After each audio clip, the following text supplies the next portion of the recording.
I would truly like for you all to pause the video and take time out to read the disclaimer for this upcoming video. Thank you all so much. Yeah, I hope everyone's doing well on today, tonight, wherever you may be, or whatever. So today we're gonna be watching part 10 of Who the F Did I Marry. So without further ado, let's jump right into it, you guys. Get everything set up, and let's get it. Okay, part 10. Who the fuck did I marry? Okay, had to sneeze. Alright, so at this point, I had test driven all these cars. Kias. All day long. Hell, he even had me test drive a Nissan Murano. But the main two were BMW and an Audi. He had told my grandfather he was getting me a car. He had told my aunt he was getting me a car. But did he get the car though? He was like, she's going to be my wife. I want her to be in something secure. So my family was really like, wow, wow. But did he get it though? Who knew that he had this kind of money? Yeah. And so I hated the fact that he did that, because anytime he got around my family, here's another red flag to put in the United Nations of red flags. Yeah. He would always talk about money, and he would always brag. I never realized it in real time. I didn't realize it until I was out of the situation. He always bragged about the fact that he could fight. Yeah. I really hate people like that, to be honest, though. Or I have a disliking of people like that as well. Like, every time you're around them, the only thing they do is brag on what they got, all of that. Like, that's good for you. And then people, they'll be like, well, you're just hating. No, it's not that. People, like, just don't want to be around anyone who has to sit there and, like, brag all day long. And then even with him, I'm pretty sure he couldn't show for it, though. But we are going to see, though, yeah. Because, like, all these houses and stuff fell through. So what makes the car, what makes the car believable, if that makes sense? Like, but let's proceed, though. The fact that he had money and the fact that he played football. Those are the three things he always bragged Annoying. about. Back to the cars. So I told him, I was like, pick one between the BMW and the Audi, because you said you buying it. So pick one. Right. So this man chose the Audi. So he takes me to the dealership. I wanted a white Q8.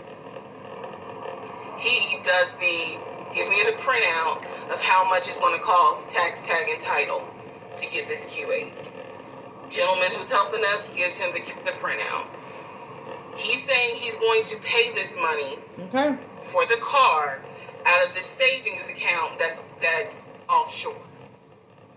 That's the story. That's what he's saying. That's what he said. So he apparently is asking the guy, is there a holding fee? Can I pay a holding fee to secure this car while I'm working to get the money transferred? Because obviously with COVID, it's going to take long for the banks to transfer the money. Side note, I need everyone to understand, one of the reasons why he was able to get away with the stuff he got away with is because we were on lockdown. It's crazy because it's now 2024. Okay. But I don't know, do we all remember how it seemed like a lot of stuff stopped in 2020? It did. Keep in mind, that's not an excuse I'm making, because shit still got done. But in terms of business as usual just was not happening in 2020 at this time. So when he's saying, it's going to take a while for the bank to transfer the money, the gentleman who was working at Audi he didn't make a face, he didn't blink. He was like, I know it's going to take a while because of COVID. So basically what ends up happening is we leave. It seems like that's basically like that's what it is, though, why he was out here flexing so much, because he knew that he could get away with like some of his lies because of COVID. Because during that time some things were held up, so he like, okay, this is my opportunity to lie to you, because it's like believable at this point in time. But I wonder what he would have done differently, though, if it wasn't COVID time. Would he still came up with these same lies, or would? He has the printout. He calls the bank, or he calls his financial advisor, who does have a name. The financial advisor's name is Eric. I feel comfortable using certain people's names, especially if we find out they didn't exist. Okay. So he calls Eric. He tells Eric in front of me. With her saying that, I'm kind of getting an idea of where she's going with these phone calls and stuff. Were these phone calls even real, y'all? Because she just said he didn't even exist. Because she keep on scratching about these calls and she wants to like demonstrate later on how he did them. Like, are these people even real? Any of them? Hey, I need to transfer $72,526, whatever the amount was, because I'm buying a car for my fiance. This is the bank account information. Do you need me to give it to you over the phone, or do you need me to email it to you? Pause. I can't hear what the person's saying, but that's what he would do. I'm streaming. Do you need me to give it to you over the phone? I'm streaming. Can I email it to you? Okay. She ain't hearing nothing. Okay. All right. Give me a few minutes, and I'll go ahead and email it to you. All right. Let me know. I'll call you back to find out if you received it. Okay. Hang up. She making it seem like these people on this other end weren't even real. Like, was he even on a phone call? Cause that's what I'm getting from this though. Cause she keeps on saying she didn't hear nothing. So, has he ever made a phone call on speaker or anything, or what? Let me know something. So I'm hearing this because again, I'm not paying attention to. Did I hear anybody on the other phone? Did I hear anybody on the other end? So he proceeds to type up an email, type up something, telling him this is the information that we need. I didn't think anything of it. He called me at work the next day to tell me that the money was sent to Audi. Okay. That he called Audi and he confirmed with Audi that they received the money. What he told me is that the car is going to be delivered to the house.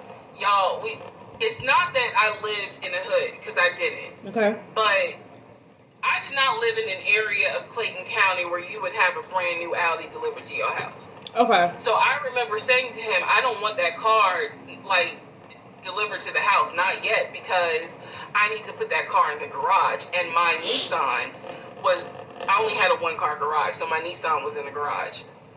So he said, okay, well, let me call them back and change the delivery date. Can you be home, or can you do a half day? So he's asking me, can you work a half day so that they can deliver the car and you will be home for it? I said, yes, that's fine. Because again, it's COVID. I'm working from home anyway. Okay. I only had to go in the office 2 days a week. So I'm at home the next day. He told me the car would be delivered between the hours of 1 and 3. Okay. Did it come? Obviously, between 1 and 3, nothing happened. So 3 o'clock, Why is everything falling through, y'all? This man is a liar, y'all. And it has you wonder, did he even place for the car to even be delivered? Did he even pay for the car? Or is he just saying all this stuff? That's what it's giving though. Because no doubt, I bet you, he gonna sit up there and come up with some kind of excuse as to why it wasn't delivered. How come it's always excuses with this man? Now I can see why she called it the United Nations of Lies. Come on now, sir. Or red flag, same difference. In his case. He's at work. He sends me the voicemail. He calls me back. I said, it's 3 o'clock. I didn't know one ever came. Where the car at? What's going on? And then I remember I was like, well, do I need to call Audi myself? Because I thought that you handled it. But if you didn't handle it, do I need to call them? And so whenever I would suggest I will handle it, he would get very, very defensive. Red flag number 472. So he was like, no, I will call Audi. Don't do anything. I'll call Audi and find out what's going on. Okay. So I'm at home chilling, cooking dinner. Normal night. He calls me back and says, yeah, the car was stuck on the truck in Spartanburg, because apparently that's where their deliveries come from. So when he And then I do find that another red flag as well, though. Like, how come every time she wants to get involved in something, he becomes like so defensive, or he don't want her to get in the way of it? Because, like, once again, it seems like it's all just lies. It's all just lies. told me this, I was in the kitchen laughing. Because by this point, I will be honest, and I told y'all I'll be honest even when it makes me look bad. Okay. I was guilty of, on one hand, I believed him, and on the other hand, I was like, let me see what lie he come up with. Let me just see. But keep in mind, my brain was really like not rationalizing, not comprehending how deep the lie was. I just thought that no one told him the car was going to be delivered, and he made that up. I had no idea how deep the lie went. So he said, the car's in Spartanburg. It should be delivered this weekend. The weekend came, he had a whole other excuse. I don't remember what the exact excuse was as to why the car was never delivered. I do. Okay, and then with him making all these promises and stuff with cars and houses and stuff, like, I'm trying to figure out, like, what's really going on. Is he really broke or what? Like, it has to be something, though. Like, if you're not able to ever do any things that you're promising to do, what's really going on? Are you really broke? I mean, that's fine. Hard times happen. Like, you ain't got a lot, though. Come on now, sir. You got a lot? We got into an argument, and I was like, don't even worry about it. I'm going to get a new car my damn self. No, I don't even need your help. Which is probably one of the worst things you can tell a narcissist, because they love to be the hero, it's all about them. But I was like, don't even worry about it. I'll get when I have the money to get a car myself, I'll do it. I feel that. I don't want to hear anything else about a new car. I don't want to hear shit else about a car. House? Because at this point, I was spending way too much time trying to figure out, are we getting a car? Are we getting a house? Like, where? Just what did not happen. What the fuck is going on? I feel that. Always there was an excuse. Always an excuse. So when I told him I don't want to hear anything else about a car, and I am not going to a dealership to test drive another car at all, not going to the house. That whole discussion right there. So this is where I'm going to interject what I believe was happening. I believe that my ex-husband is the type of person, he gets off, nut. He gets off on you being excited about something that he knows you will never get.